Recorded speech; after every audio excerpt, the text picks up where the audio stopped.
Apa itu timbal? Mari kita simak penjelasannya. Timbal merupakan suatu logam berat berwarna kelabu kebiruan yang termasuk dalam logam golongan 4A. Titik lelehnya yaitu 327 derajat Celcius dan titik didihnya adalah 1725 derajat Celcius. Adapun kadar timbal yang normal dalam darah menurut WHO yaitu senilai 40 mikrogram desiliter.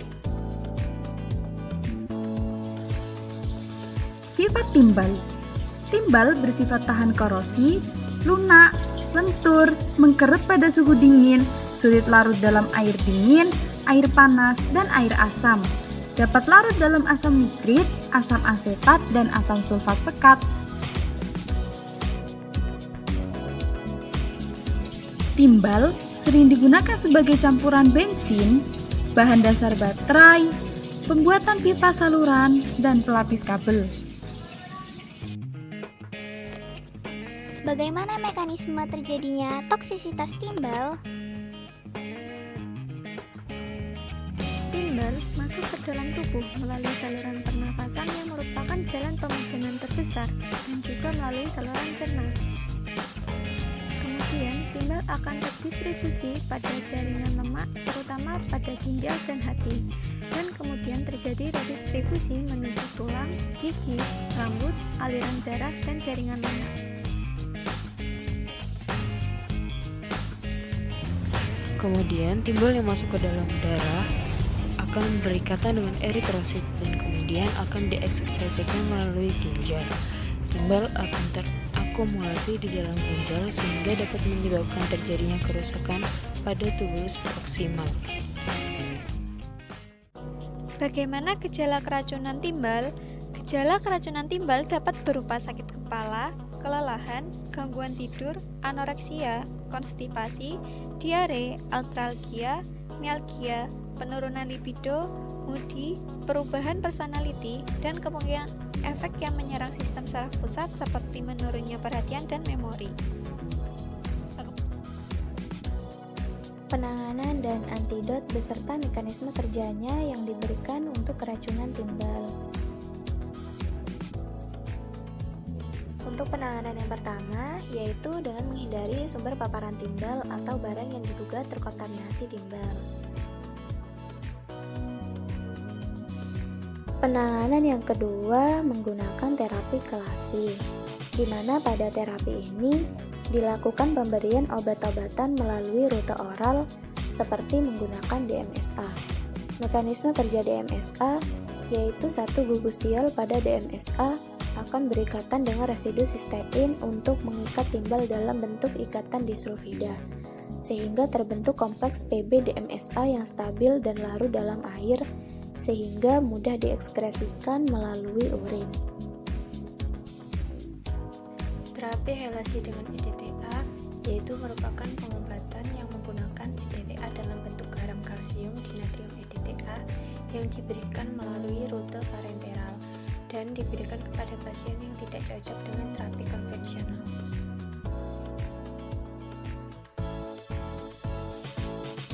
Untuk mekanisme kerja EDTA ini, yaitu kalsium dinatrium EDTA akan berikatan dengan logam Pb2+ dengan cara menggantikan ikatan kalsium dengan dinatrium EDTA, sehingga dapat membentuk kompleks PbNa2-EDTA yang kemudian dapat diekskresikan melalui urin. Antidot lain yang dapat diberikan untuk kasus keracunan timbal yaitu obat penisilamin yang berfungsi untuk mengurangi kelebihan logam berat dalam tubuh. Yang kedua yaitu dimercaprol yang dapat dikombinasikan dengan EDTA dan pemberiannya melalui rute parenteral.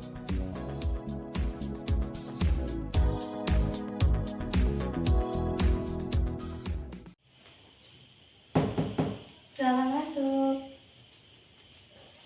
Waalaikumsalam. Ada yang bisa saya bantu, Mbak? Saya mau periksa, Bu. Oh, periksa. Ya, silakan. Berbaring ya, Mbak.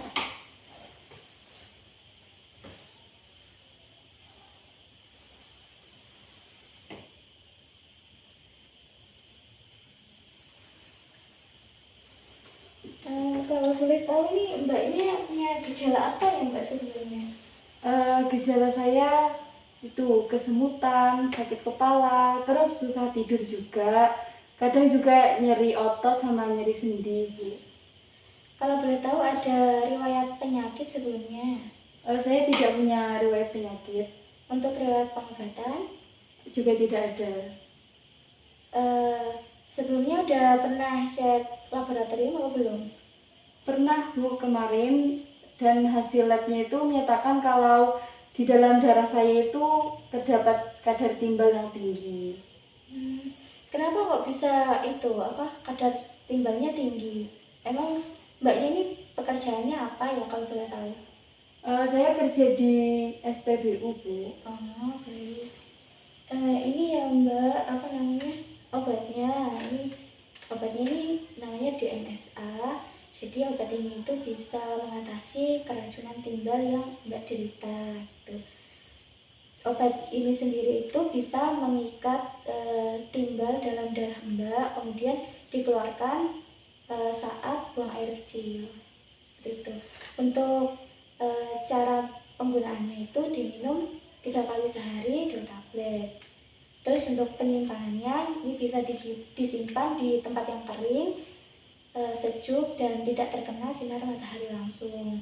Terus kemudian saat mbak menggunakan obat ini juga nanti bisa diimbangi sama makan makanan yang banyak mengandung vitamin E ya mbak, kayak kacang-kacangan juga gitu.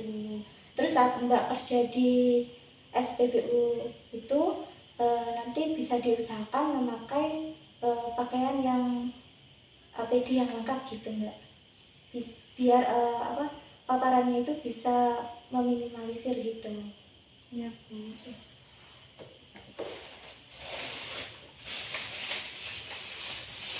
Ini ya mbak obatnya. Ya, terima kasih, Bu. Semoga sembuh ya mbak. Ya, terima kasih. Assalamualaikum. Waalaikumsalam.